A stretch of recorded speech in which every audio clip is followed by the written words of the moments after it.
Okay, we are live, I think.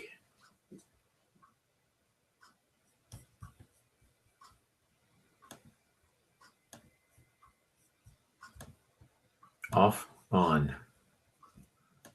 Why can I not see myself? That's funny.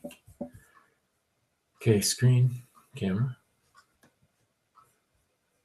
There we go.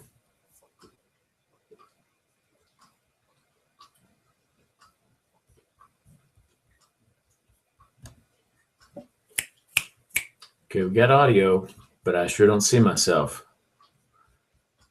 Not that I want to look at me. Who else is on? Anybody here? Not yet.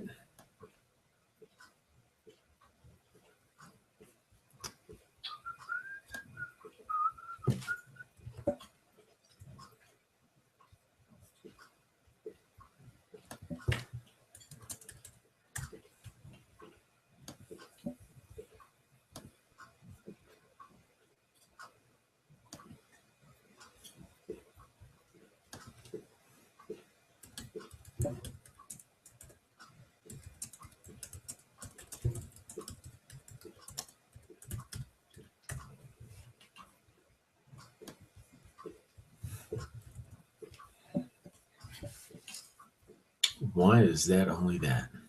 Settings.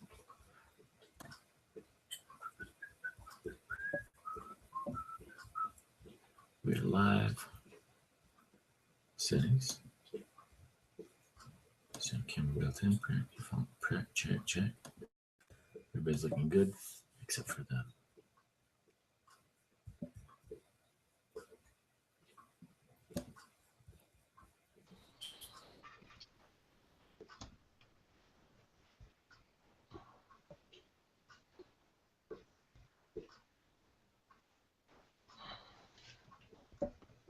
You there?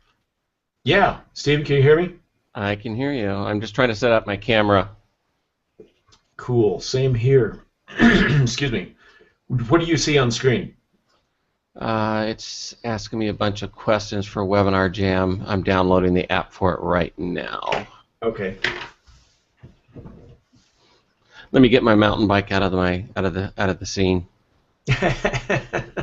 I got a flat tire this morning on a ride. So. Oh, bummer.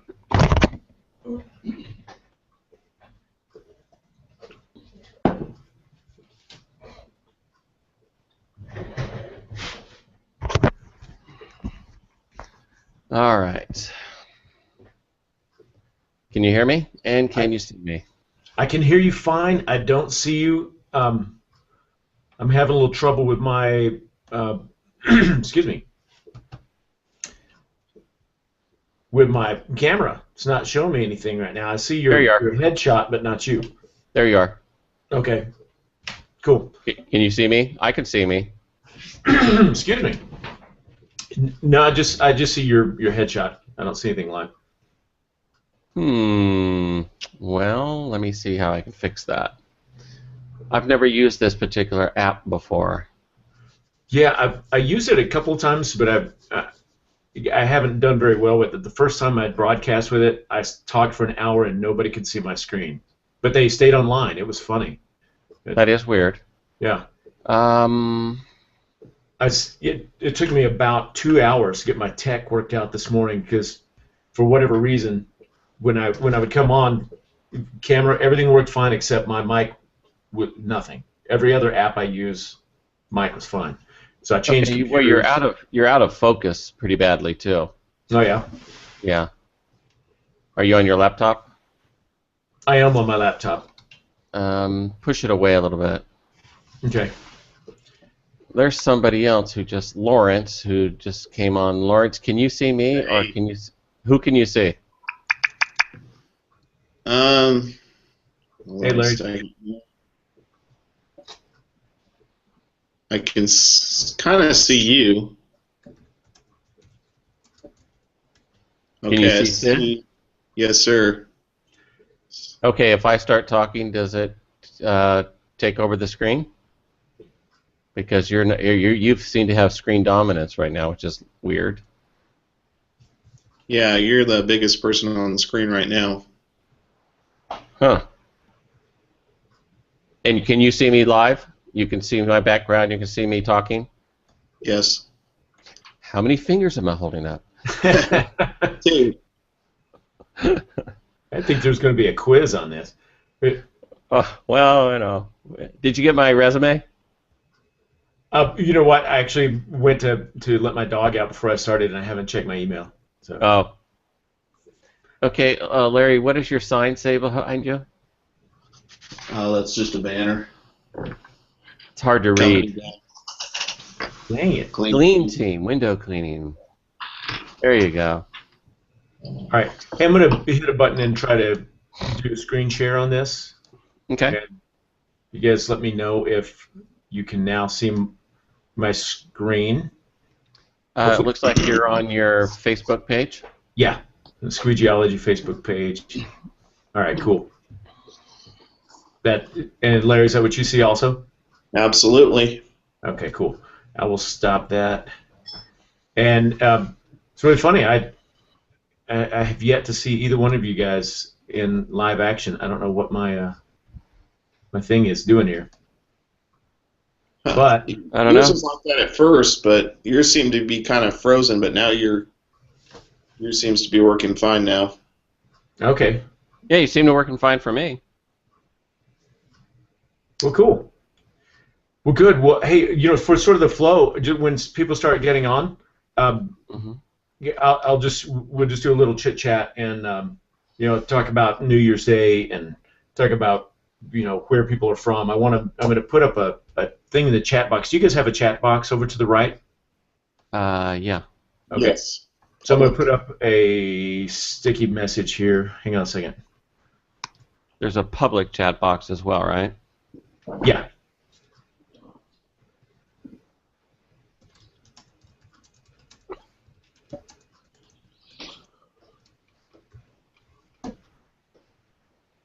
We actually just remodeled this office so I could have a nice loft-looking background for webinars. That's cool. I wish I could see it. I can see nothing. But at least I can hear you guys. I get interviewed on a lot of shows, internet marketing shows. Oh, that's cool. That's cool. What was the name, Stephen, that you told me you're in a mastermind with my friend Vince Reed down in California? What was the name of it? It was Thursday night or Thursday something? Yeah, it's called the Thursday Night Boardroom. Thursday night boardroom. Yeah, actually once a month we broadcast live. Do you really? Yeah. Cool. I'd like to get onto that once. It's there's some pretty powerful members there. Are you familiar with Joe Polish and Dean Jackson at I Love Marketing? Yeah. It's a spin-off of that. Jeff, who's the founder of it, actually has been interviewed by them many times. And Jeff owns a fish company. Sells about $40 million a year worth of fish. Did they interview him once on the I Love Marketing podcast? Yeah. Okay. That's cool. I remember him talking about that.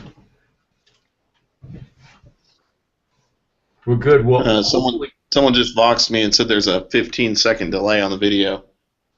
Nice. So we can, I guess, say whatever we want and then beep, beep, beep, beep. Okay, well, it looks like we've got a handful of people in the room. I'm looking at the attendee list, and we've got 8 people in here with us getting ready to get started. I want to go ahead and say hi and welcome everybody. If you would, if you've got a chat box over on the right, I put up a question. I just want you to type in, just let us know your name and where you're from and like how long you've been in business. That would be really helpful. And then I want to go ahead and introduce the 2 panelists that we've got online here today, and that is Stephen Dale and Larry. And Larry, how do you pronounce your last name? I call you Larry K. Yeah, I pronounce it Kreisel, so just Kreisel is fine. Kreisel, right, cool. Whatever you want to say. Well, it's very cool. I'm glad you're both here, and we had a couple other people that had to bag out. They were doing stuff, going on hikes with their family and such on New Year's Day, and I knew New Year's Day would probably be a hard time for everybody to make it. But the reason that I put together a webcast for New Year's Day for window cleaners it was kind of spur of the moment, but Larry, it was a comment that you made in the window cleaners page on Facebook, where you said, "Who else has the feeling that 2015 is going to be an awesome year, a great year, or something like that?" And a lot of people were commenting on it, and I'm like, "Well, shoot, of course, I feel like it's going to be a great year. I'm very optimistic anyway, but I was like, well, why is it going to be a great year? Well, let's start it off with a bang, and that is the 2015 New Year's Day window cleaners brainstorm. Right, it's what we're doing right now. That sounds good to me. Yeah. So, did you guys? I wonder if you guys are like me. Did you go to bed early last night on New Year's Eve, or did you stay up until the cows came home? I live in Southern California, and we don't have cows, so I'm not a late night guy. I stayed up probably till shortly past midnight, and we kind of let the kids. We have 4 kids right now, so I kind of let them stay up later than they normally would. Yeah. And, they enjoyed listening to the fireworks, so it was a good time. That's cool. Did you sugar them up on a sparkling cider just before bedtime, or just not before really? Bed? No, not really. They seem to have plenty of energy on their own, so I didn't need to do that. For sure.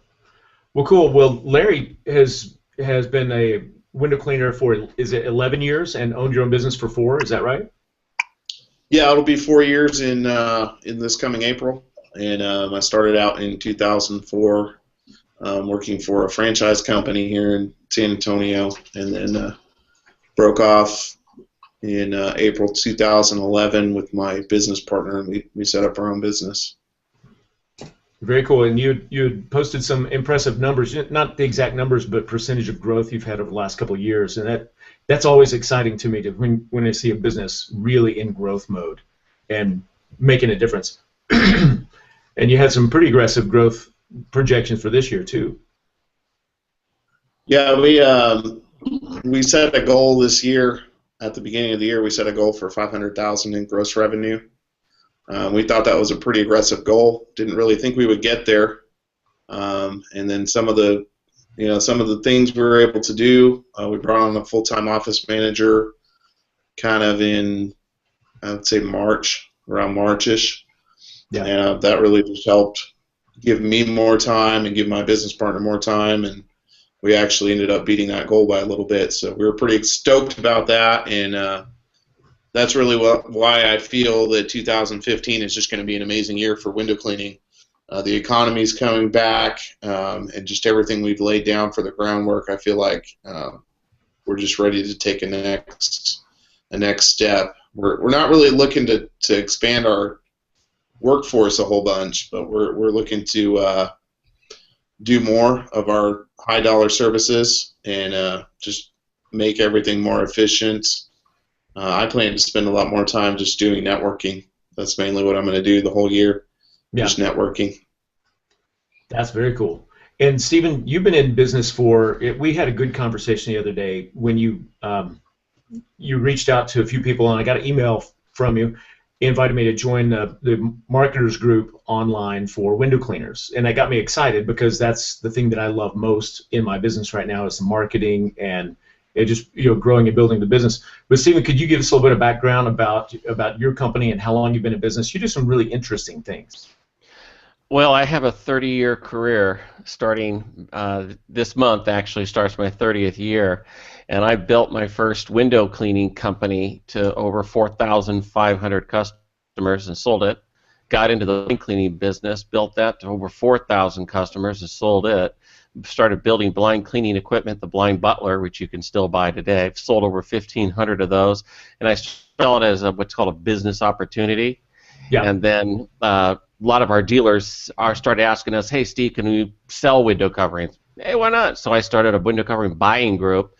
Built that to about $45-50 million a year, and then the 2008 crash came, and we crashed hard. So in the last couple of years, I started another window covering company called Shutter Nation.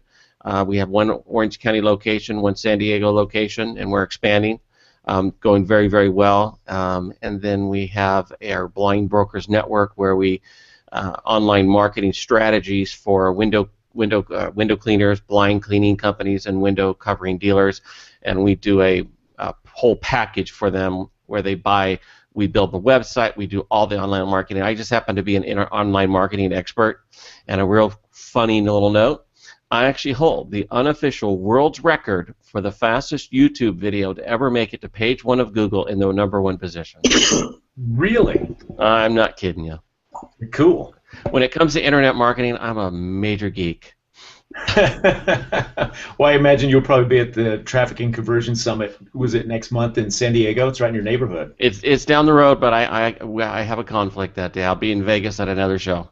Ah, bummer. I'm on a panel. I'm going to be at a panel speaking for the window covering industry.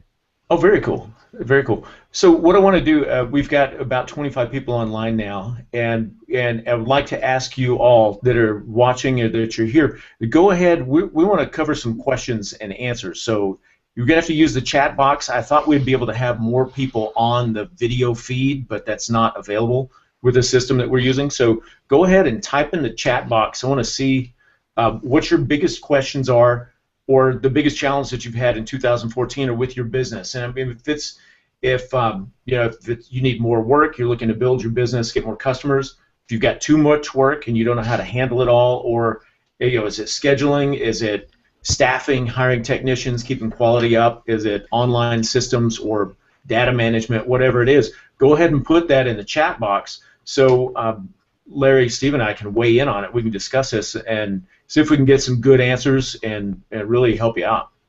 So while you guys are chatting it up and putting that stuff in the chat box, it's kind of funny. I feel like the new guy here. I've been in the window cleaning business for 21 years, but both Larry and Steven, you guys' business sizes have surpassed mine. We have about 2,500 customers now.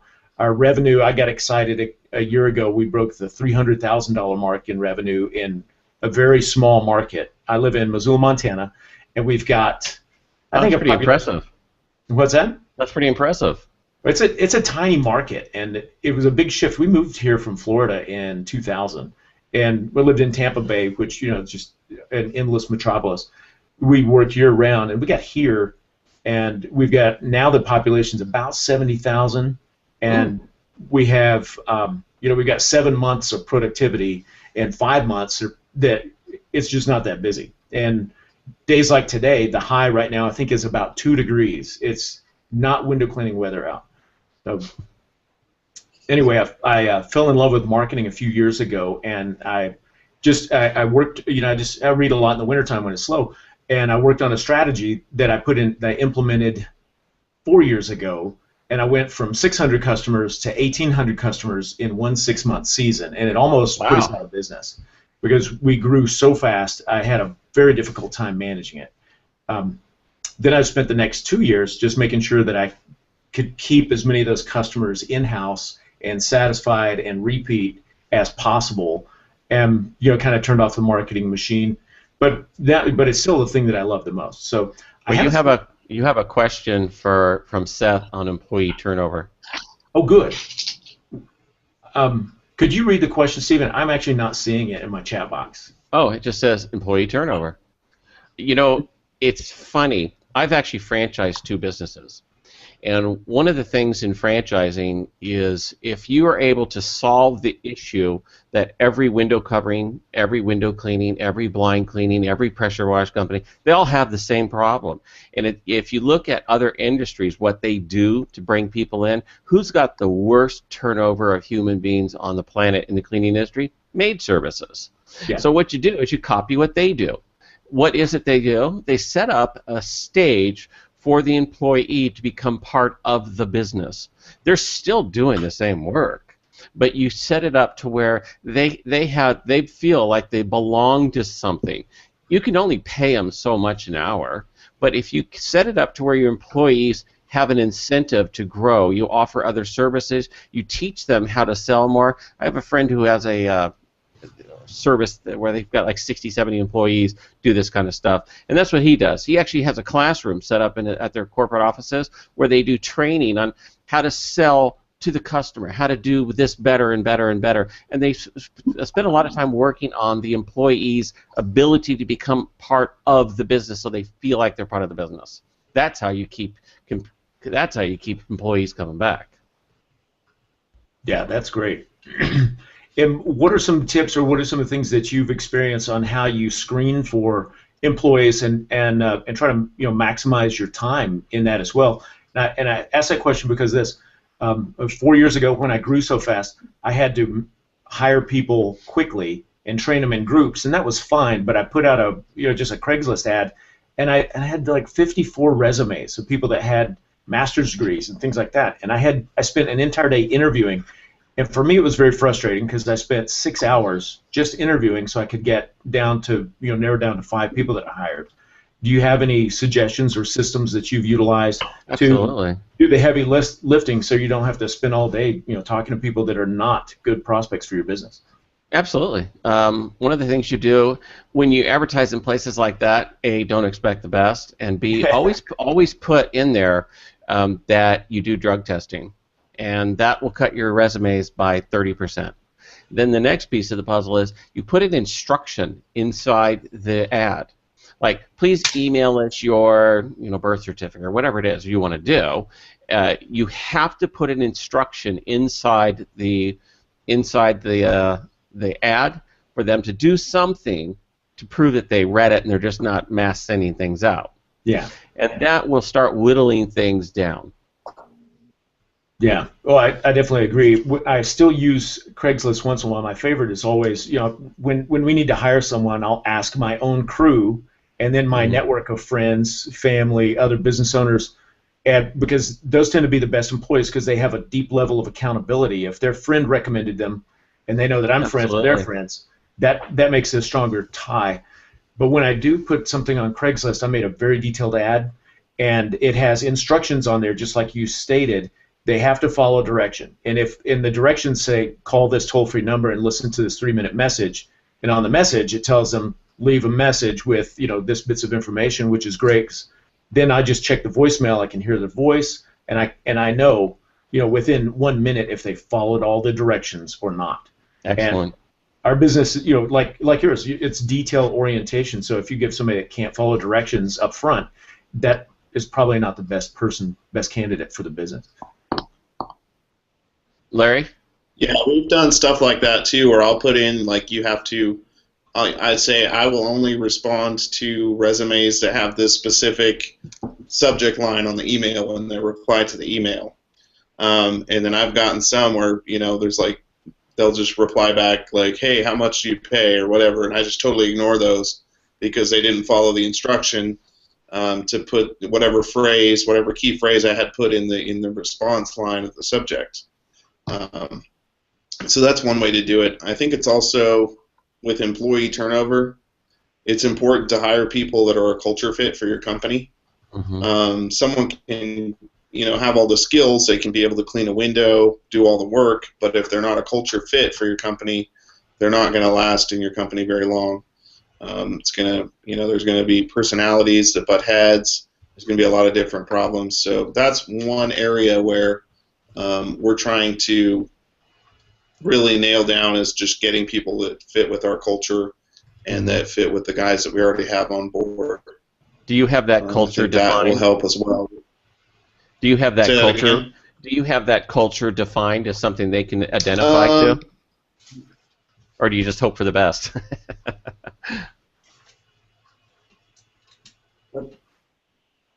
Yeah, the video is kind of cutting in and out. I think you said, do you have that defined? Yeah. There's other questions here. Yeah, we have a pretty serious delay here.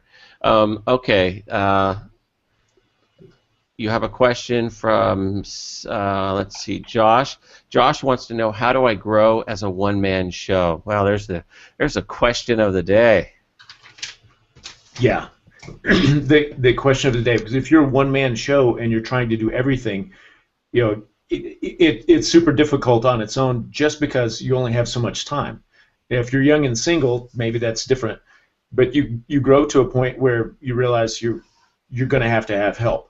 So if you're doing everything, you're out doing your sales and marketing, you're out supplying the actual service, you're handling the scheduling and the office work and the administration and your invoicing and your billing and your receivables and your phone calls, all that stuff, and that's just a tough place to be in.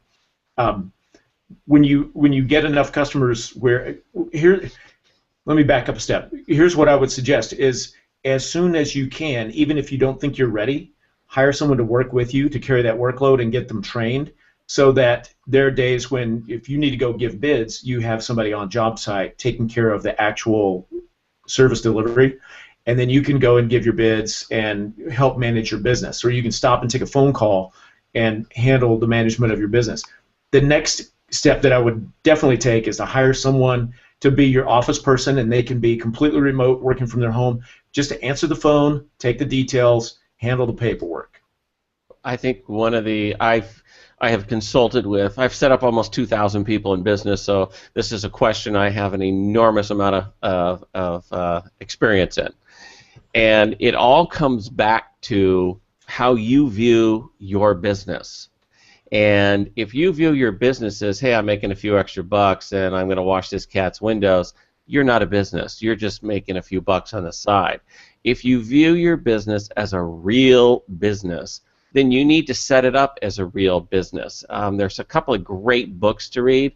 One is called The E-Myth by Michael Gerber. I'm sure most of you are familiar with it. I actually happen to be an E-Myth master. I've been through the mastery program. It's kind of like getting your doctorate in small business. And then the other one is Duct Tape Marketing by John Danch. That's a better one. It's easier to do. E-Myth is very, very complex. But Duct Tape Marketing is really simple. It's 7 strategies, and it's how to build your business in the building blocks. And when someone, it's the biblical principle of building on the foundation. That foundation is solid, then you can build your business on it. And you've got to build a solid foundation. So you've got to have a real bookkeeping system. Because when you start hiring people, how do you pay them? What do you take money out of your pocket? Here, Joe, have this. You don't look very professional. You've got to have a marketing strategy set up, and that's where most people fall short. They don't understand the marketing strategy from the front to the end. I'm a marketing guy. I understand it backwards and forwards. So you got to have a real marketing strategy, like you did when you tripled the size of your business, which leads us into the next question. How did you do it? Oh, you want the top secret formula or just the excuse me, the broad strokes? No, I was doing the lead in, man. Come on. Yeah, no, it was smooth. But it was funny too, because I'm trying to keep the attention off of me and put it on you guys. But I do want to mention, before I answer that question, the duct tape marketing. John Jantsch covers a lot of that stuff just on his blog and his email. Yeah. So I'm actually in his book. Yeah. One of the marketing programs that he mentions that he really liked. I'm reading the book and I'm like, I wrote this marketing program. I know this guy. So I called him and said, hey, did you know you're in John's new book? Yeah, he's an old friend. I said. Nice. Well, I'll cover a little bit of an answer to that question. When I decided to turn the marketing jam on and really make a difference, we have a very seasonal business. So springtime is when everything starts happening. It's just quiet and dead before that. And where we live in Missoula, Montana, if you've ever seen the movie A River Runs Through It, that was filmed here, and the guy that wrote the story was actually a pastor of a local church. And the key there to growing and getting a lot of new customers fast is just like fishing. There are certain times of the year or certain seasons when the fish are biting, when the fish are running, and that's when you want to have as many lines in the water as possible. There are other times of year, like when I started my window cleaning business 11 years ago here, we started in the summertime and we got to winter, and it was December, and it was like today. It was 15 degrees, and I'm outside knocking on doors asking for business, and the response I got from people was, "Are you crazy? I don't want my windows cleaned. It's freezing." So I've geared everything around a big spring cleaning bonanza. So I had a reason, I had the right time, and I had multi-channels of marketing set up. One was a series of flyers that I would blanket neighborhoods with. You've probably all done that. I had direct mail pieces on top of that. I also did a little bit of radio spot on top of that.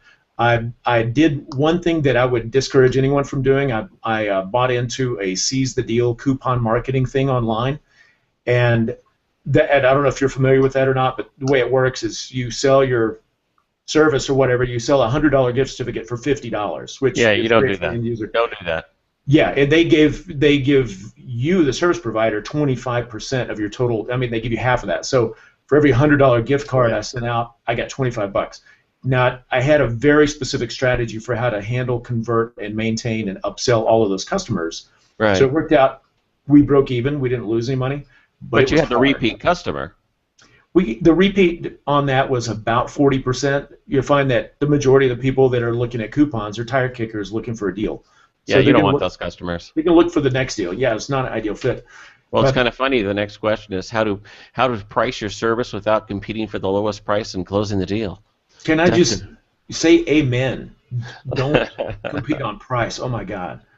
That is a loser's bet every single time, because if you find a customer who's only concerned about price, they're going to go to the next customer who's $10 less.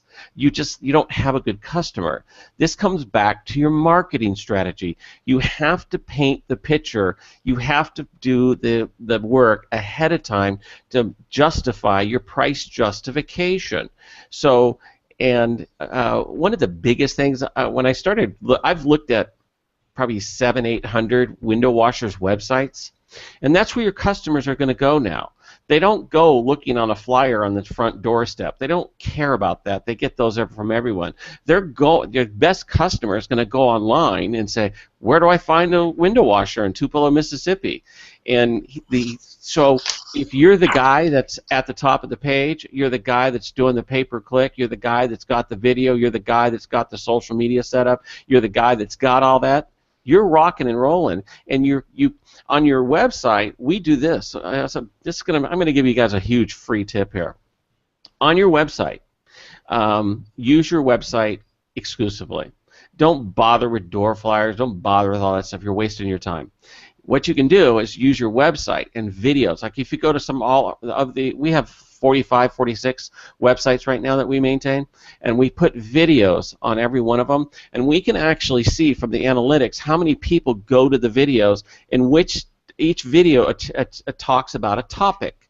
And they're only 2 to 3 minutes each. We can tell which topics are the most important to people by the number of views we get from the videos.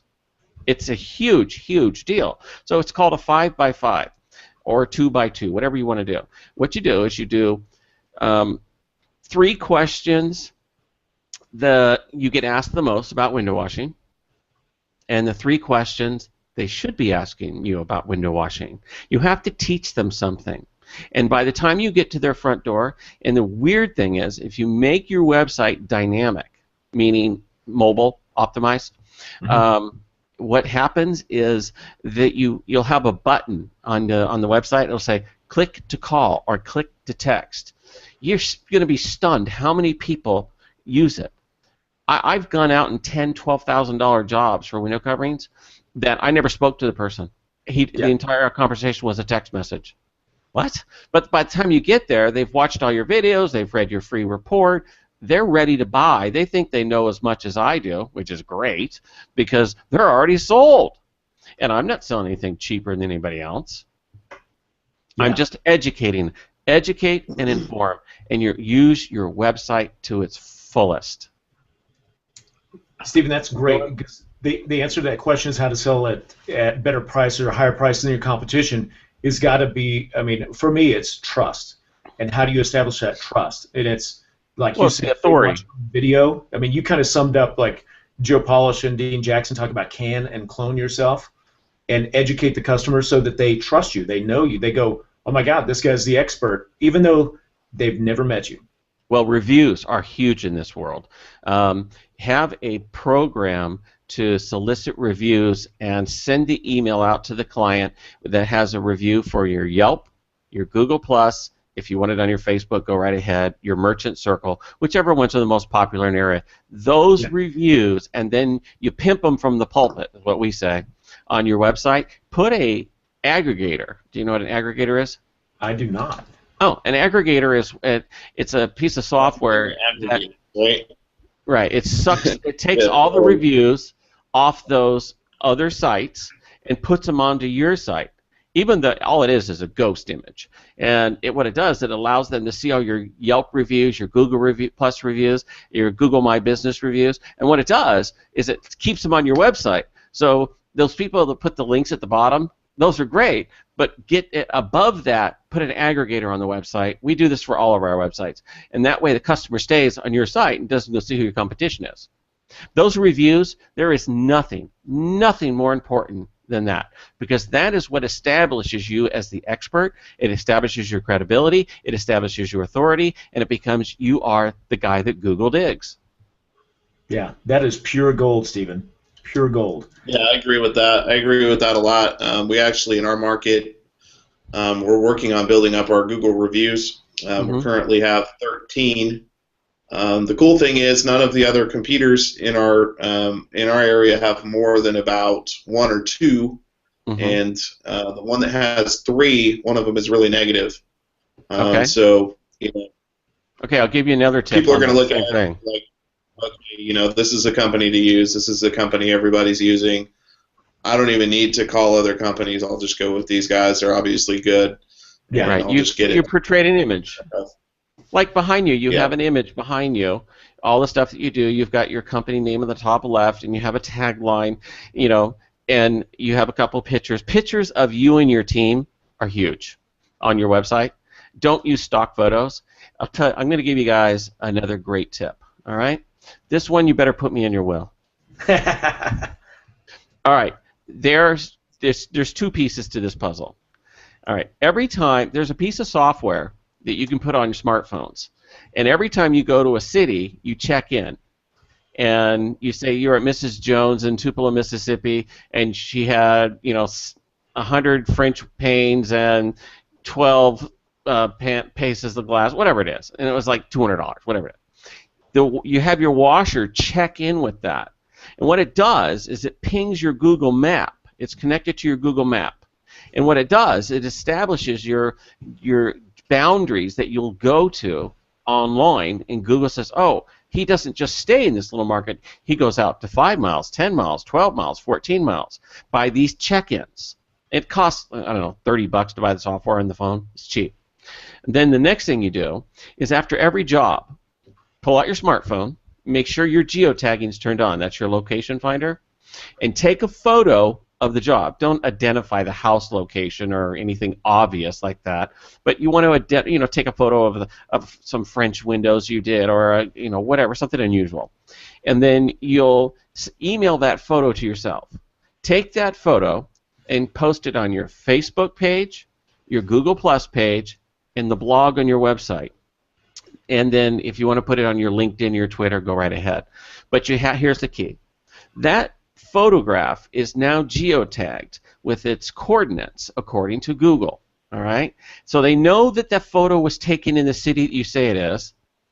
Unless you're a real nerd like me, I can strip that stuff out and manipulate it. Most people can't. So make sure you do this honestly. And then you say, just finished, a great job, French windows, Tupelo, Mississippi. Great. That's all you got to do. You put window washing is the target, or is the product, and the geotag is the city. That's all you got to put. You can make that your blog. You can put it out there, and I'm telling you, watch what happens. We tested this at our La Jolla office, and I have an identical twin brother, and he did it for us from La Jolla, and it showed up in the SERP. You know what the SERP is, Search Engine Results page? It showed up on the front page in La Jolla for window coverings, or plantation shutters for La Jolla, within 4 days. Wow. Now, is there a reason you email it to yourself and you don't just upload it straight from your phone to your Google Plus page or whatever? It takes too long. It's faster. It's faster to post it from your blog, and then go blog, and then social media sites. You only need 2 or 3. That's all you got to do. It just takes time. Yeah. Because you can have your washers who work for you do the exact same thing and have them email it to you. Mm-hmm. Yeah, that's fantastic. And when you get a crew out there working, when that starts happening a lot, I'm in a small market, and it's it's competitive, but it doesn't seem to be super competitive online. I'm glad none of my competitors are on here. Give them a few weeks. Yeah, no, well, I've given them 3 years, and they're not on there. But it's amazing how, we have, I don't know, 20 plus reviews, and of the 10 other window cleaners, one has 1 review, and everybody else has 0.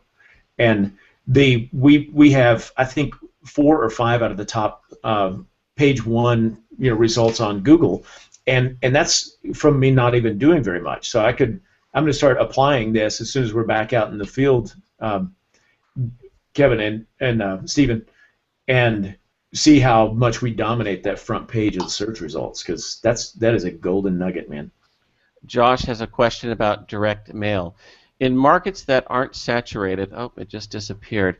He is asking, is it better to send 9,000 postcards to 9,000 people once, or 3,000 postcards to 9,000 people 3 times? Or to 3,000 people 3 times. 3,000 people. Yeah. Good question. Larry, you want to ping in on that?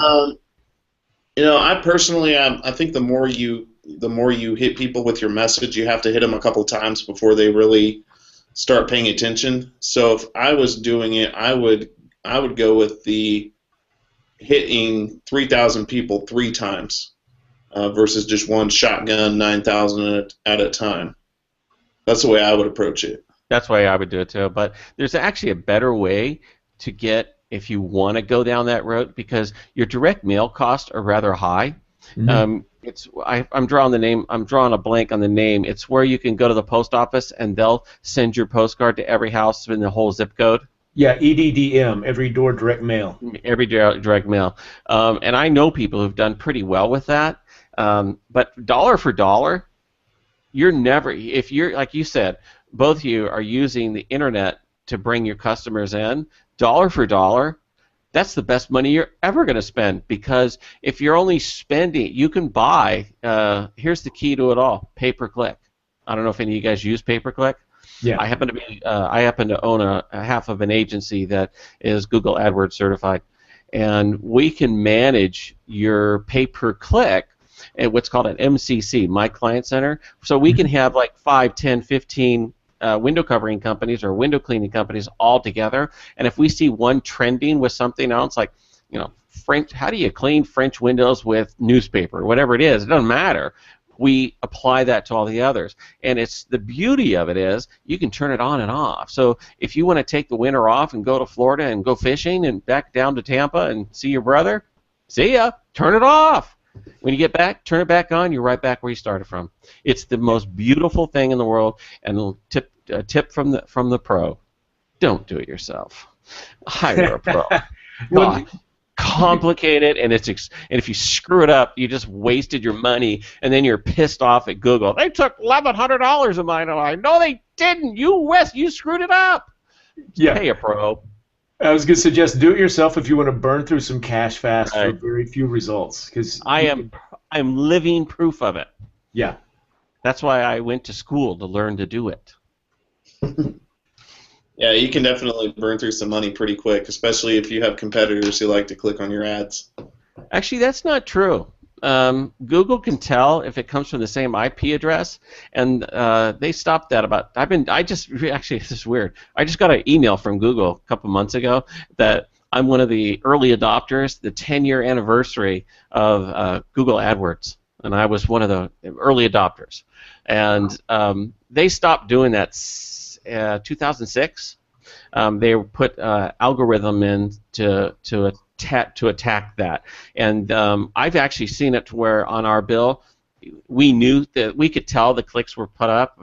There's ways you can safeguard against this very, very easily, and you build those in. You put daily limits and time limits on it, and if it comes from the same IP address and it's your competitor, guess what? Google, it's called a Google slap. Google slaps them. Oh, yeah. Good. Does that apply to like all time? Like they can only do it once for all time, or is it like once a week, once a day? It has to do with abuse. There's always going to be some sort of abuse, but if they do it and you see a spike, like it's called a trend, if you see the trend going up, Google spots it before you do. and that it'll happen. I've heard of stories of people doing that to their competitors, and then their Google My Business, which is called this week, was frozen, which means they don't show up in the 7-pack of on the map. They don't show up anywhere, and their website gets dinged. Wow, that's definitely not something you want to have happen to you. Hey, Kevin just asked. We were talking about pay-per-click advertising, and Kevin chimed in and said, "What's your opinion of advertising on Facebook?" Depends. Do you like wasting your money? It's good. Let me pipe in on that just for a second. Facebook serves its purpose as well as Facebook marketing. If you have a compelling reason to do it, if you've got, it's a medium. It's just a channel, just like pay-per-click or Google or flyers or whatever other ways you have to get your message out. If you have a really good message to market match, then you might be able to work with it pretty well. I've done it a little bit here. I've had pretty good ROI, but it doesn't produce very many customers. No. For me. It's just a way for me to have an avenue, a channel of communication with my clients, with my customer base, so that they continue to feel familiar with me. For other things, most of the people that are on this, well, almost everyone that's on this presentation today, that's from Facebook advertising. So I just went and just put up this ad just for window cleaners, and I wrote it in a way where I just wanted people that are pretty serious about their business to show up and brainstorm. So it's got its place. Local marketing, Facebook for window cleaning, I've seen to be pretty hard. Yeah, it's got a low ROI. Wait, Kevin, you asked about email the photo or can they text it? It makes no difference. However you get the photo to yourself is up to you. It makes no difference. Now, I think I mean in the last, I think I got on the internet back in 1990. I bought all three systems and tested them. Who would have the best? I'm a tech geek beyond weirdness, and I'm a marketer. That's what I do. And I've had my first website back in 1994. So we do this stuff a lot. So I'm a big advocate of, I don't do any offline marketing anymore. But if you're going to, I'll give you a cool tip. You know those little coupon booklets that get pushed into the penny saver, pushed into different newspapers? You can buy those advertising in some markets really cheap. And then you just put a coupon on there, save 10%. But when we started our window washing business and we added on blind cleaning, we swapped the two because we made a lot more money selling blinds, or cleaning blinds. And the dollar per hour was 2.5 times. Yeah. So what we did was we started advertising as a blind cleaning service. Oh yeah, we also are for window washing. What happened was we were able to raise our prices by 15% straight across the board on the window washing because they paid it. Because the perceived value of cleaning a blind is much higher than the perceived value of a window washer, because you're working with something delicate, and they perceive you to be more of a professional. Oh, well, he's really professional. He has to do this. Same thing with Lawrence. You have all those different services that you offer, and then you also offer window cleaning. But if you start pimping those other services because they have a higher perceived value, you're able to raise the prices on your window washing. That's good. That's real good. And we just had a question pop in from Bill. Said, all things equal, what do you say to a potential customer that sets you apart from your competition? And I'll start on this, and then I've got a child that's in the other room that needs me, so I'm going to answer for a minute, step out, and then come back. So to set yourself apart from the competition, number one, if you have some online presence like Stephen was talking about earlier, where you've got videos that are of you that provide value to the customer. One of the videos that we have up on YouTube that gets a decent amount of views is, well, there are actually two. One of them is really crappy. It's funny. It's just called How to Clean Windows Like a Pro, and the audio stinks. It's maybe the worst video I've ever made. It's got more views than any other one I've ever done. So people go on looking for how to clean their own windows, and then they'll see what's involved, and they'll go, wow, I think I could do that, and they'll go buy a squeegee, and then they call me. And almost exclusively. The other one is that I put up, and I have it in a PDF that that they automatically get when they sign up for our newsletter or for on our email list.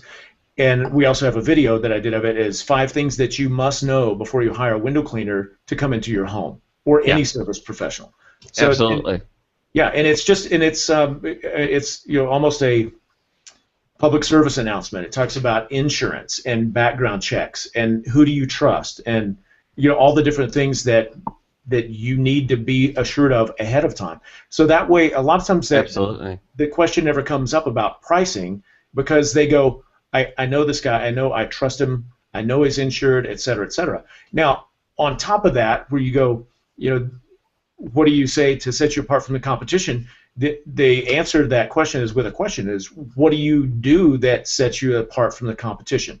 If you treat window cleaning just as a commodity and you go, I'll clean your windows, they'll look great, and then your competition says, I'll clean your windows and they'll look great. If that's the only differentiator, there is none, and then it's price, and then you're screwed. But if you have another reason, we spent over the course of the last 4 years when we really started to grow, I spent a lot of time. I wanted to change the image in the community of me and our company from those really great window cleaners to these guys are partners in the community. So we started doing things for the Children's Theater. We started doing things for the Watson's Children's Shelter. We started doing things for the food bank. And we don't toot our own horn a lot, but it's a fairly small and tight-knit community. So people start to notice that. And so when they think of us, they don't just go, clean windows. They go, man, those guys care about Missoula, Montana. They want to make it a better place. And it took a couple of years to kind of change that impression, but it's a dramatic shift. And a lot of times people call us simply because they know that we contribute to these different children's things. So that's pretty cool. Stephen and Larry, you guys go ahead and weigh on that. I've got to go check on a child real quick. I'll be right back. Okay. Larry, how have you done it? Yeah, it's a little bit of a confusing question. He said all things being equal. So the first thing you want to do is make sure that all things are not equal and that you actually have something that you're offering that your competitors are not offering, kind of like Sid was saying. Our USP that we really push is trust. So we push we're the most trustworthy window cleaning company in San Antonio. And the way we back that up, number one, is reviews online. We talked about that already. So, it's not just us saying it. It's, people on Google. It's Angie's List. It's, verifiable third-party places where people can go to really see that, we really are trustworthy. We have good reviews and ratings.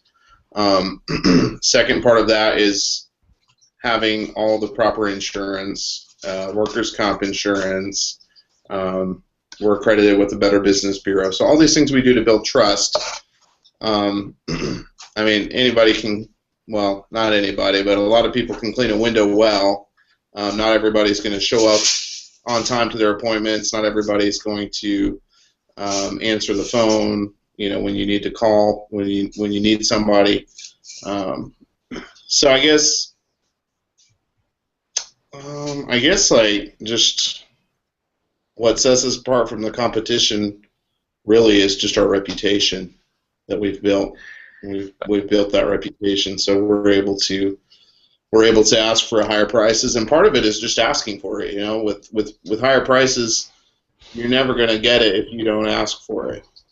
And when we came into the market, a lot of companies, when they're newer, they'll be tempted to just start at a really low price point to get a bunch of jobs or, to get work on the schedule. You got to be careful with that because you don't, once you get in that range, it's really hard to move into a range where you're going to be able to grow and build a company that has crews and employees and office staff to do the work for you. So what we did is we actually came in when we started pricing, when it was just me and my partner doing all the work ourselves on the trucks, answering the phones. Our pricing was right towards the top, right up there with companies that have been in the market for several years. And I think that's really one reason that we were able to grow pretty quickly is because we kind of started with the end in mind, and this kind of comes back to Josh's question about how to grow from a one-man show, is really start with the end in mind. what is your business going to look like when it's done, Absolutely. and then you work back from that point. You work backwards. Absolutely. So what kind of pricing am I going to need to have to, if I want to grow to a 5-truck company, what kind of pricing do I need to have to be able to support all of that? Mm-hmm. And then you start out with your pricing at that level. What kind of accounting systems, what kind of software systems would you need to manage that size of company? And if you can afford it, you start with that software so that you're not getting up to 2 trucks and then changing softwares and learning a new system, and then you get up to 3 or 4 trucks and you outgrow your old system and you have to put in a new system. So all that stuff, that takes time. That takes away from, if you can start with a system that you can grow into, and you're not going to outgrow, then that's a lot of time that you don't have to waste, changing systems and learning new systems and training employees on new systems. So I would say to him, start with the end in mind, and all the systems and everything, the pricing, have that at the level that you're going to need it to where it'll sustain it for what you're trying to do. That kind of circles back to the original question on hiring employees. Because you have all these systems in place and the people who come to interview with you see that you're a professional organization, that's setting the stage for hiring better people. Yes, it and is. I'll say once we took a step this year, we got an office space. We were a home-based business before that. Just having a professional office space and a space to interview people, just the quality of candidates that we've been able to interview and have come work for us has just gone up a lot. Right. And so, when we put our ads out, we'll put, pictures of our storefront so they know, okay, I'm not going to be meeting, in somebody's garage for an interview. So we'll put up pictures of our storefront. We'll put up pictures of our wrapped truck, a couple other pictures like that, so they get the sense, okay, this is a legitimate professional company. And so I think your applicant pool of people who will even be willing to apply with you will go up quite a bit. So that's one benefit that we've seen from having just an office space, getting away from being a home-based business. Absolutely. Now, how wide was your banner? Your daughter was in there measuring it. When we can train her I'll to have start. to ask her. Come work for me. And I need people who know how to measure window coverings. Yeah. I want to tell a real quick story. You're talking about the warehouse and stuff and how that improves your professional image. It was a number of years ago. I rented just a detached garage in the central sort of university area here, and it was super cheap. It was a 2-car garage. I rented for $130 a month, and me and my 3 guys would meet there, and we had 2 vans at the time. And there was a city ordinance that I didn't know about that ended up, you can't operate a commercial business out of a residential area unless you own the property. So we got the boot by the city, and they were gracious. They gave us 30 days, and I started looking around. And the best thing I was able to find, I leased a warehouse for almost $1,000 a month, which scared the crap out of me then because it was such a huge jump in our overhead.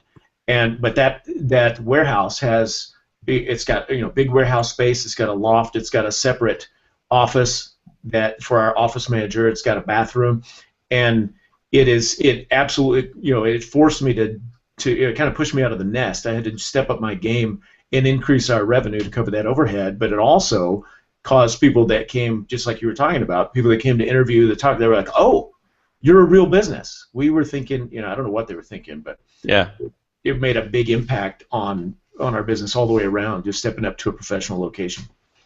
I had to buy an office building a couple years ago, and I'm in Southern California, and we spent $435,000 on an office building and got a whole 1,500 square feet. Wow. That's California for you. Right, yep. And on top of that, the cost to be in this park was, I think, $1,150 a month just in maintenance fees. Wow. Like, oh my God, what did I do? There's a couple questions about your banner. So, replay. Yeah, I replied to one of them, my friend Kyle, and I don't know why it's showing up as my reply is showing up as Sid. So Yeah, Kyle, I think you're an admin. I wrote that, not Sid. So not sure what's up with that. You know, I think one of the things that you can do for window washers and help them, it's take them back to the basics and stop looking at your business as a bucket and some squeegees and a few windows. You are not a commodity business. You may sell commodities, but you can sell it for a lot more than you think you can, and stop competing on price. That is the dumbest thing you can do. Learn marketing. Start reading books. Pull out your cell phone. Start buying books on marketing and books on how to operate a business. You know, right now, there are so many great products you can use. I have a video, in fact, I'll post it for you. It's called a Strategic Partner Network, how to set one up. I think I sent you the link to it, didn't I, before, Sid? Yeah, I think you did. Okay. This one piece of this simple little video, I show you how to go to YouTube, or I'm sorry, I show you how to go to Google and pull out email addresses of realtors, whoever's going to refer you out. I don't care. Window replacement contractors, janitorial services, housekeeping services, power wash services, and then you start building a database. Go to MailChimp.com. You can, I think, up to 3,000 people for free, or 2,500, I think. Use MailChimp because MailChimp has a sense of humor. And you're going to send to other business owners a monthly email about your company. And make it really, really simple. Make it have your logo there and say, we love referrals, blah, blah, blah. And don't pay for referrals. You do not have to do it. Make the email have a value of something.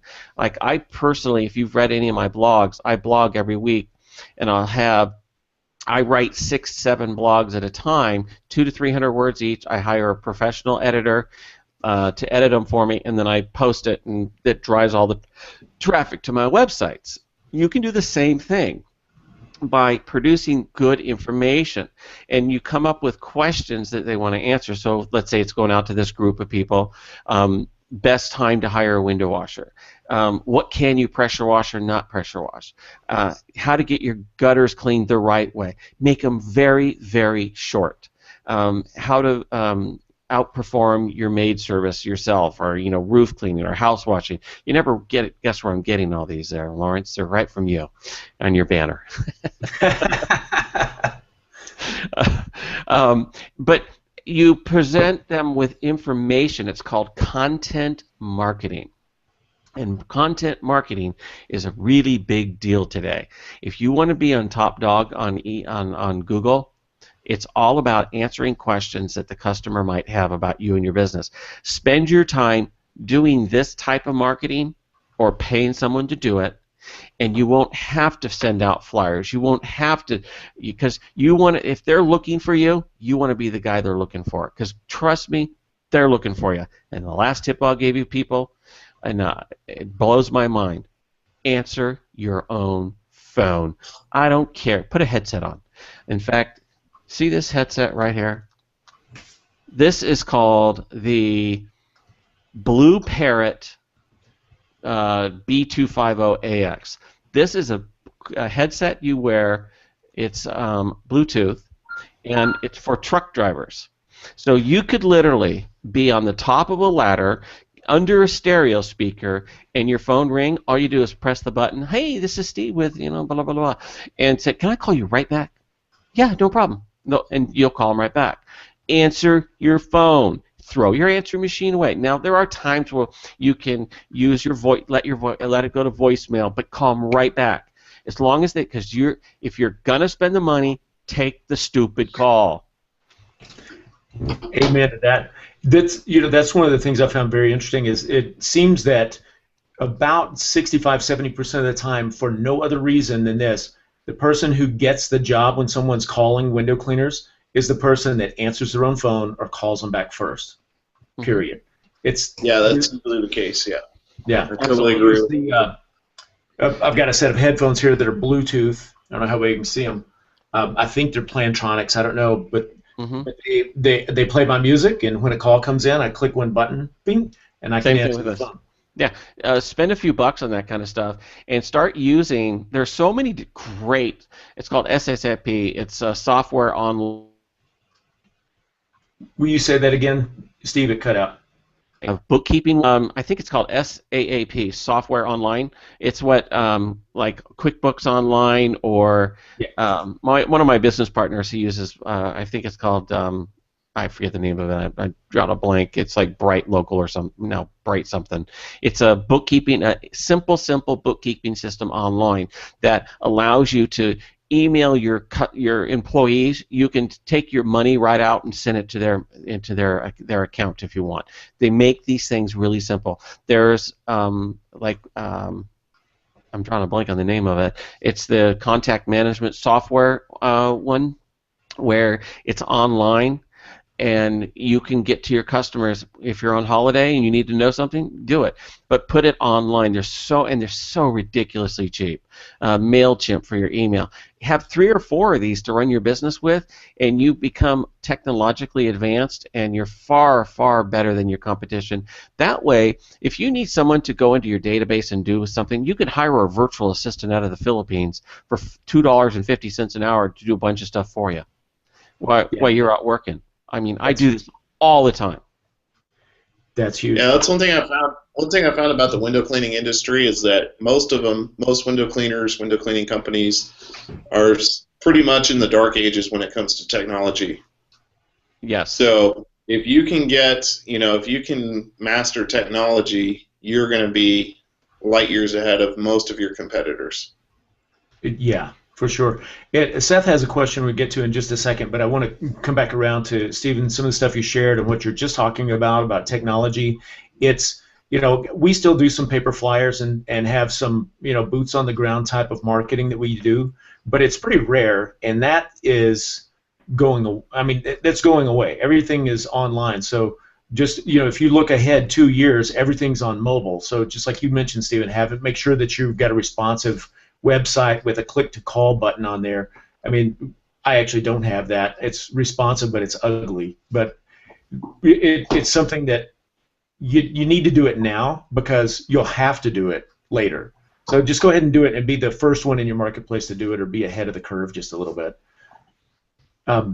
Seth asked a question. He says, I started out as a one-man show, and now he's got 2 part-time workers, and he wants to move out of the field in the near future. Here's the question. How do you retain the customers that hire you due to your own personality or personal touch of the owner? Now, I'd be glad to answer that, but I'm going to give Steve and Larry, give you guys first shot. I'm just typing in something. Okay, I just posted the name of the online CRM, customer relation management software. It's called Zoho. And the bookkeeping one is FreshBooks. And I'm sorry, the question was what again? Okay, so the question is, Seth he's gone from one-man show to now he's got 2 helpers.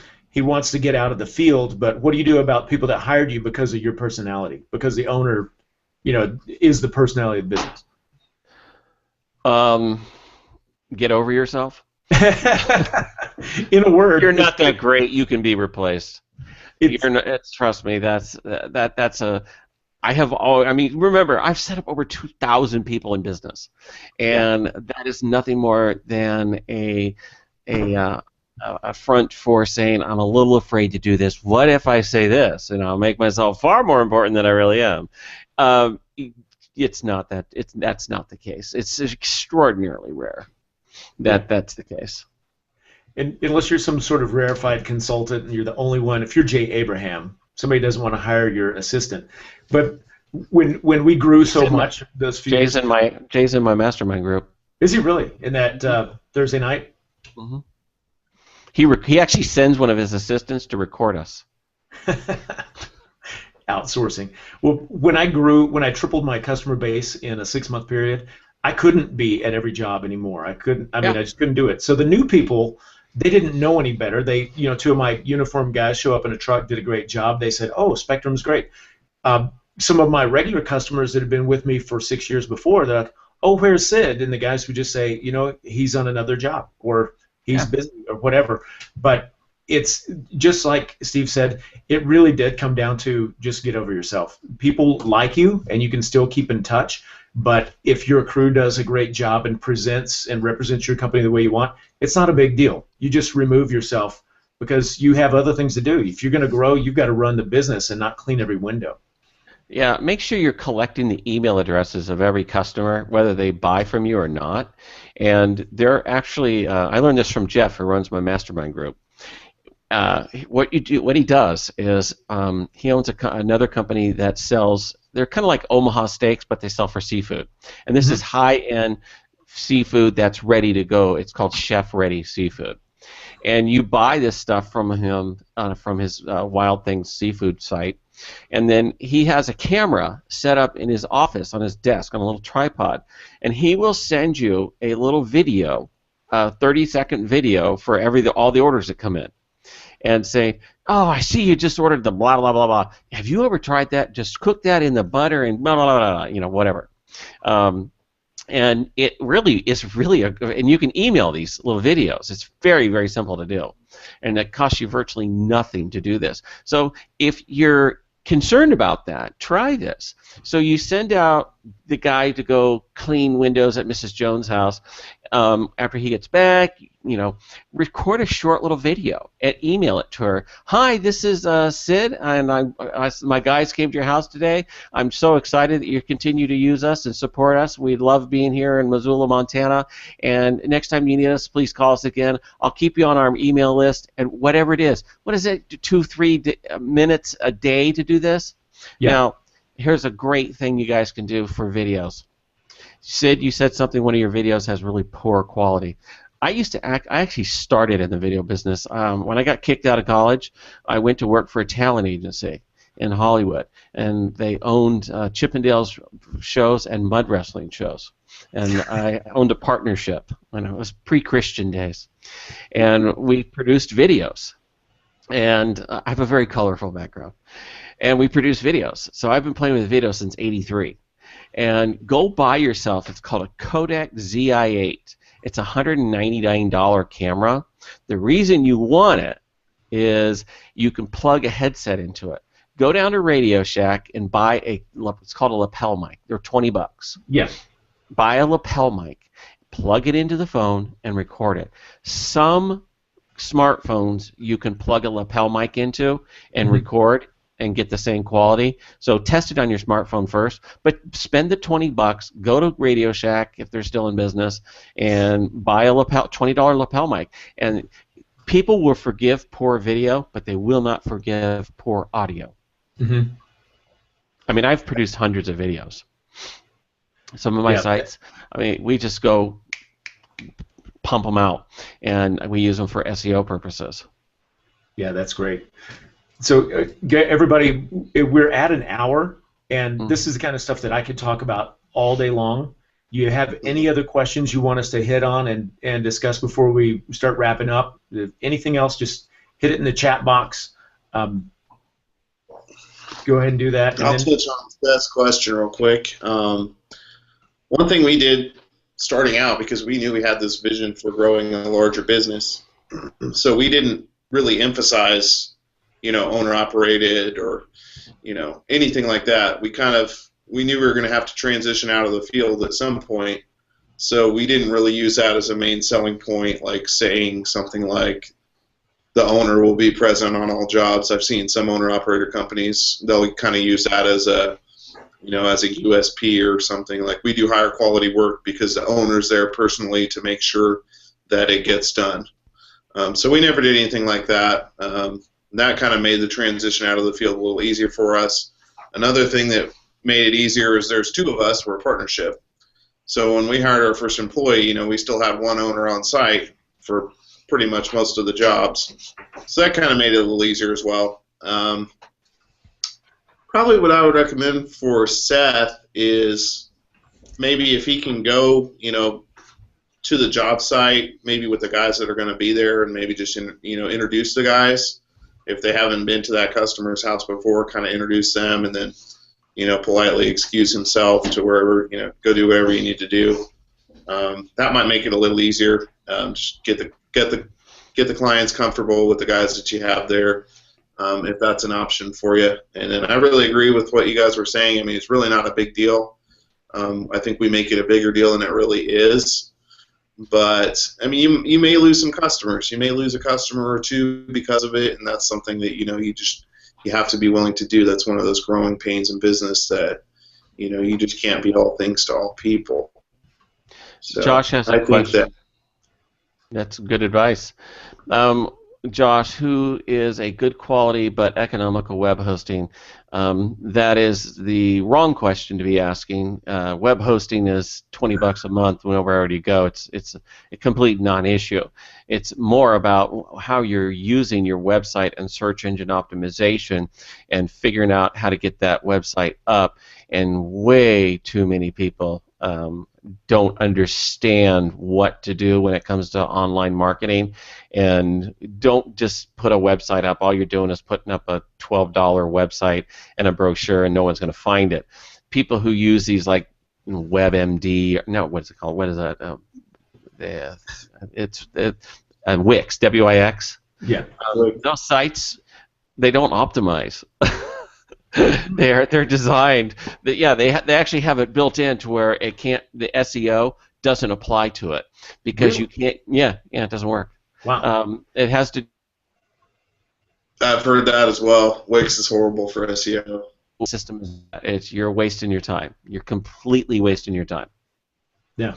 Hey, a couple things. One, I am going to put together a resource page for everybody that was on here, and there will be. This has been recorded, so there'll be a replay, and I'll post a link to that. But also, the resource page will handle. We'll cover some of the things that anything that was mentioned as a resource, whether it's the Kodak Z1A camera, or lapel mic, or the eMyth or eMyth Revisited, or Zoho CRM, any of those type of things. So we'll go ahead and put that together for everybody. So you've got a list anyway.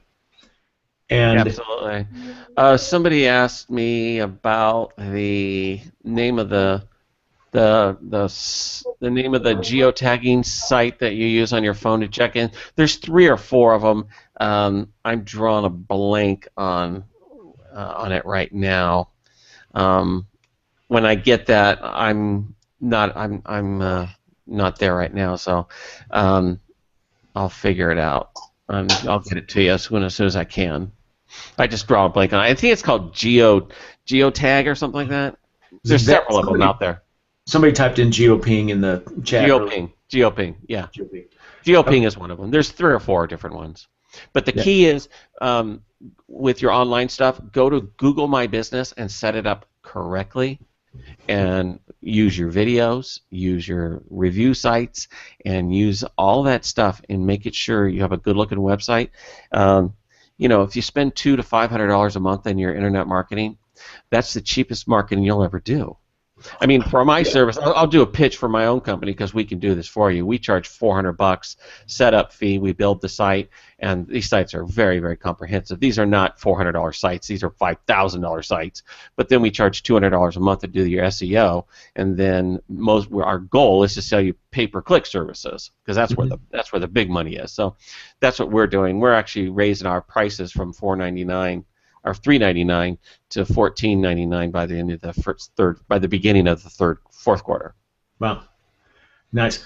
I'll tell you something interesting because you're talking about making sure that I assume that every business has a website and has done something to it to make it work, and they've got their Google Places page.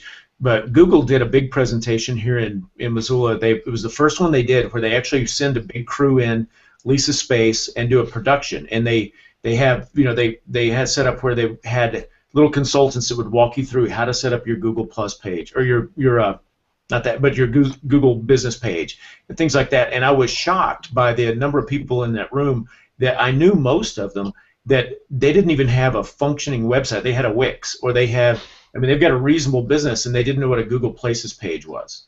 And so just doing a few of the things that Steve mentioned, that Larry mentioned, that we're talking about, unless you're in a hyper-competitive market, window cleaners are not necessarily high tech right now. Make a few of these tweaks and add-ons now to get ahead of the curve, you're going to stand out. So when somebody sits down and says window cleaner San Antonio, boop, your name comes up at the top, because that really is, like Steven said, that's the best marketing that there is. When someone's hungry, they want your service now, that you're the first person they find. Well, today, with internet marketing, the holy grail isn't being number one. It's being on the first page multiple times. I actually have my own personal record. The top, if you go to Newport Beach, where we're located, Mm-hmm. you type in plantation shutters, which is a legitimate, we sell plantation shutters. Our company's called Shutter Nation. 7 of the top 10 searches results are me. Because you've got to have, that's my website, my pay-per-click, an article, a blog posting, a Google Plus listing, and in fact, a Google Plus listing would probably be a picture of a job we did in Newport Beach of a plantation shutter, and it'll show up right there, link right back to my website. So you can do this kind of stuff. If you do it yourself, you better be ready. It takes a lot of time. But there are lots of other companies out there who can help you with this, but please learn it. Go learn this stuff yourself, and it will pay off handsomely. Agreed. Ever have an employee steal a job? Yes, dude, I've had an employee steal $10,000 from me. I had another employee steal upwards of $20,000 from me. I'm not worried about a job. Yeah. I haven't. What's that? It happens. I said I haven't. As far It's as called the free market. They're not stealing anything from you. Yeah, if they go out and chase your business after you train them and they've gotten to know all your customers, that's a pretty deep dive on low ethics. We do have compete clause that everybody signs. I mean, there's some standard paperwork that will help prevent that, but it can't completely prevent it, because some people, they can sign a contract, and the contract's only as good as their signature, as their character standing behind that signature. So. Well, it also comes down to a right to compete, a right to work states. Like in California, those things are null and void upon signing. Really? Oh, Nice. yeah. Most states. Any state that has what's called a right to work, those are null and void, and they're only valid if you're a corporation. Nice. Okay. That's good info. Well, I actually started a competing company in the same market as I do too. The company I used to work for. Fortunately, I didn't have a non-compete agreement, so I felt free to do that. I never went and solicited any of the customers that I know their houses, I know their names, I know where they live. Never went to any of them. Just started completely from scratch. Did our own marketing. So I think we did it the right way. I agree. We went out of our way.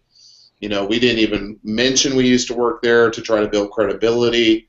We didn't badmouth, if we're competing on estimates, we didn't badmouth the former company at all. So we tried to keep our integrity in doing it. Now, I don't think there's anything wrong with, with competing in the same market, as long as you haven't, signed an agreement not to or anything like that. So I think the way we went about it was good. My old boss didn't agree with me, but sometimes when I'm out selling window coverings, people ask me, well, what about such and such? And I say, oh, is he out of jail? And I use humor. And they think it's really funny. I say, I have no idea who they are. I just made that up. And it takes the focus right back to you. And it works beautiful. That's great. Stephen, I think this question is best suited for you. Josh asked about Google Maps. Is there a way to show up in all the cities you service, or just your home city? Okay. This question can be answered late July, early August of this year. Google came out with what's called the Penguin update, or the Pigeon update. The Pigeon update's goal is to go out and find fake addresses. And using a UPS store is a fake address. Using a P.O. box is a fake address. Using a vacant house is a fake address. And unless you have and now when you go to set up these locations, they actually go onto Google Maps. They call you now, and they're on Google Maps, and they're looking. Well, that looks to be a UPS store at the corner of First and Elm. That's not a legitimate address. So they're taking it to a whole new level. hopefully they'll stop doing it. It's so obnoxious.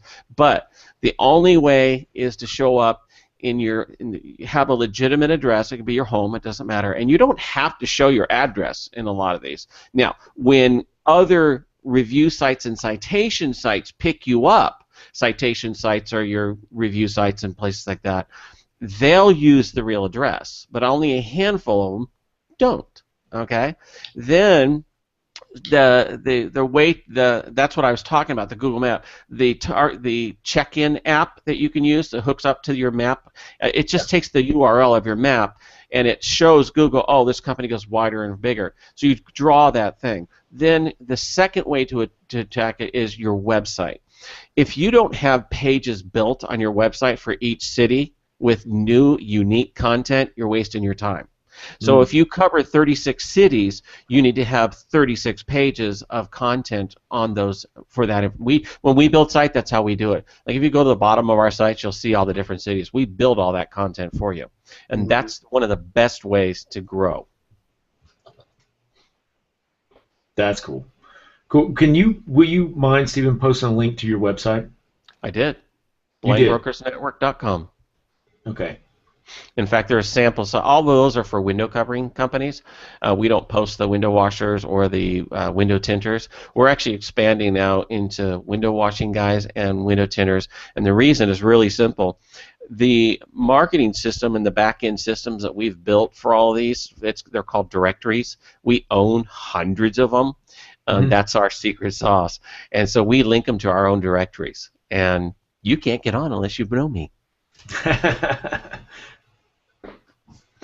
So yeah, and it works for any type of contractor, window covering, window washing, blind cleaning. We actually started it for blind cleaning guys because I own Blind Butler also.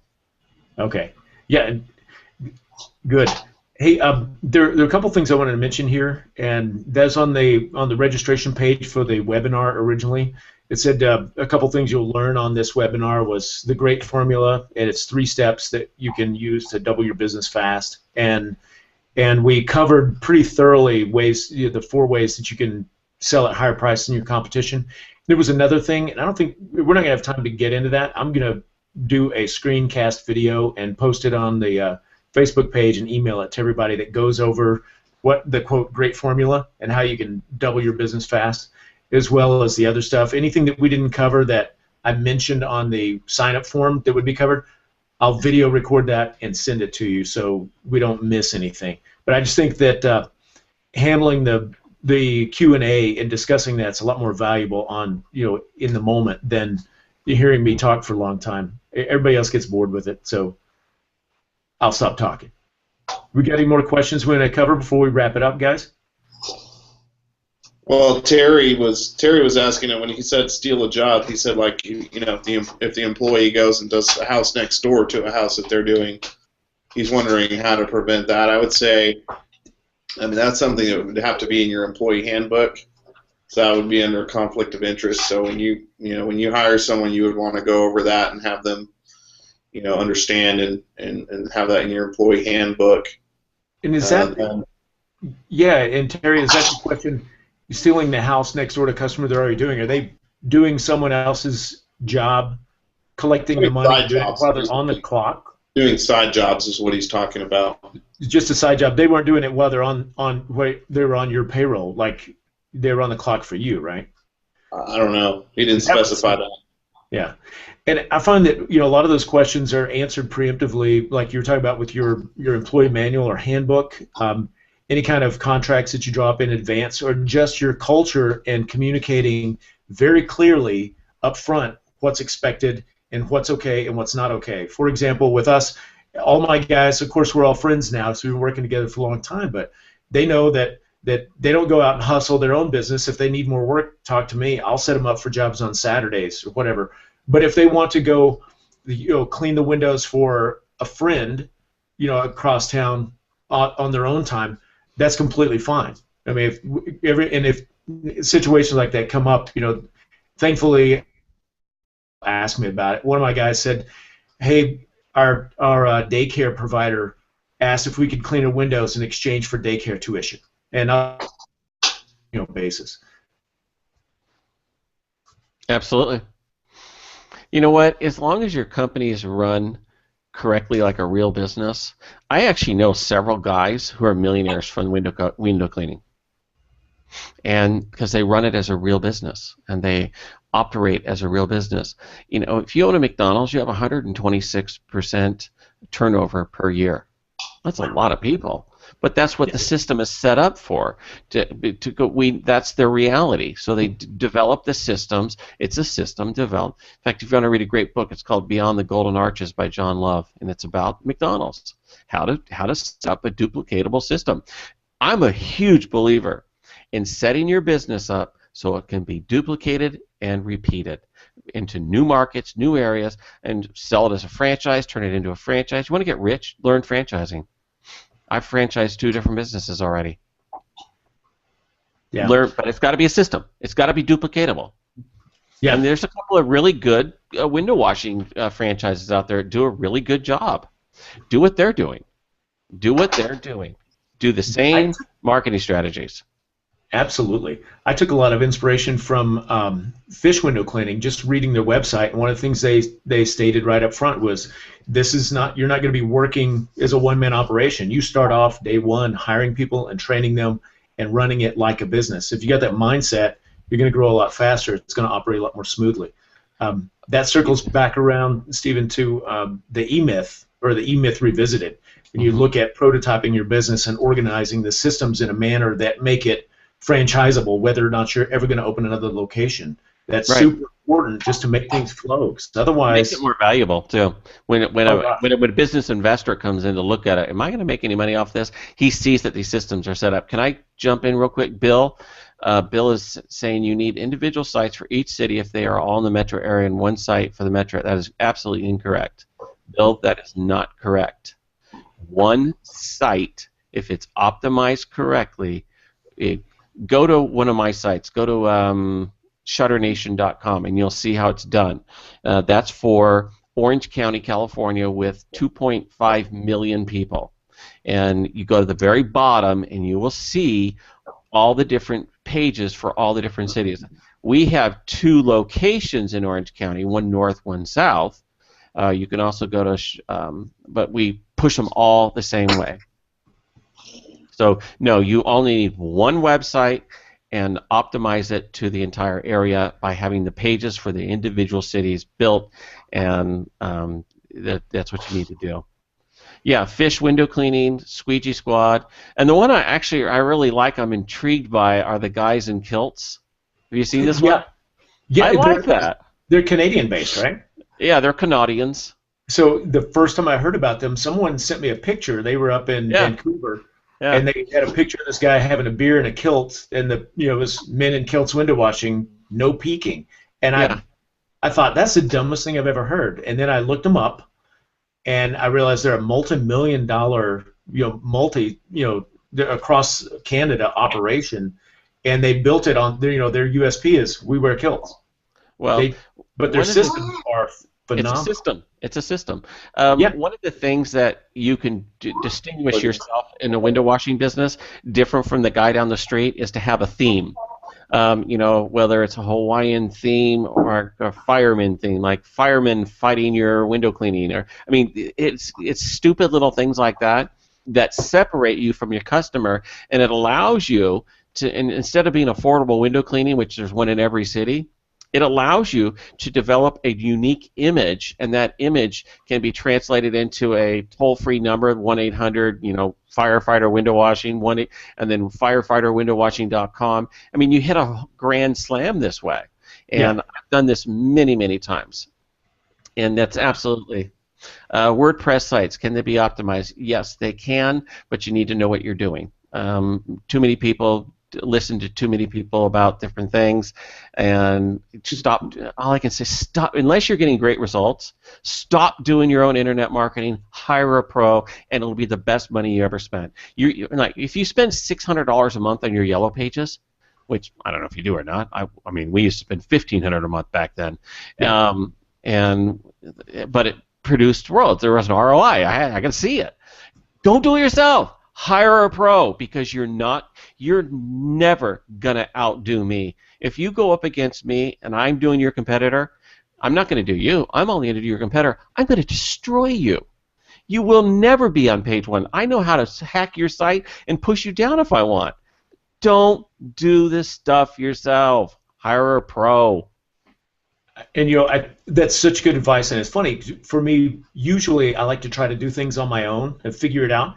But then I realize I'm in a business where I don't want people to do their own windows. They should hire a pro like me and hire my company, and that's because they're going to get better results. And I teach people how to do it themselves, and they end up calling me to do it because Absolutely. they realize it's frustrating if you're not proficient at something to try to figure it out. Okay, I'm going to give you guys a tip. There's a guy named Josh Nelson. He owns a company called PlumberSEO.com. Okay, PlumberSEO.com. He's got a lot of really good free information. And he does the exact same thing. He tells you exactly what you need to do to get your site optimized. Well, you're not going to do it. It's too much work. It's work. And as long as you know that he knows what he's doing, because you don't know what he knows. And read his stuff. It's good stuff. You're going to hire a pro. I mean, He charges, I think, starting at $1,500 a month. Wow. Well, gentlemen, I want to wrap this up. And first, I just want to tell everybody thank you for jumping on the call this afternoon. Aston, Bill, Chris, Jay, John, Josh, Kevin. There's a whole bunch of people. Kurt, Kyle. There were people that left earlier. But especially want to thank you, Larry and Steve, for taking time to get on here and kind of field some of these questions and bounce some of the, brainstorm it and give different facets of answers to the same question. I think that's very valuable. I am going to make the replay available for everybody, and I'll put it up. Is there anything, kind of last words or parting piece of advice you want to share, Larry, before we go? Just go and crush it in 2015. Do what you can every day. Put in a good hard work every day, and just not just work hard, but work smart, and spend the time to plan and strategize and come up with a plan for where you want to get to. Come up with action steps that you're going to take, and then really just execute. A lot of it, you can plan all day long. You can come up with a great vision, but if you don't execute it, it's just wasted time. So just get out there and crush it. 2015, everybody's the year of the window cleaner, so let's get it done. Good. Steve, there's anything you want to add to wrap up parting advice here? Buy low, sell high. Yeah, exactly. Make a plan. Stick to the plan. Implement, like Larry just said, implement. Execute the plan. Work a plan. If you don't plan, you're planning to fail. And seriously, there's nothing more important than that. Start reading a lot of marketing books. One of the best marketing books ever, business books ever written, is called Purpose Driven Church. It's written by Rick Warren, who's actually my pastor. I'm actually on the marketing team at that church. He wrote Purpose Driven Life. Sold 55 million copies. And Forbes magazine called it the greatest business book ever written. Just change the word church to business, and everything will be in there for you. Good. Well, Sid, thanks for hosting. Thanks for coming up with the idea. It was a lot of fun. Yeah, that was great. Thank you. Thank you both for being on, and everybody that participated, and we'll be talking to you soon. Check your email. I'll send out some links and resources. All right, I'll post my email address here. Okay, great. And there we go. All right. All right, have a great day. Awesome. Bye. Thanks, guys. Okay, bye.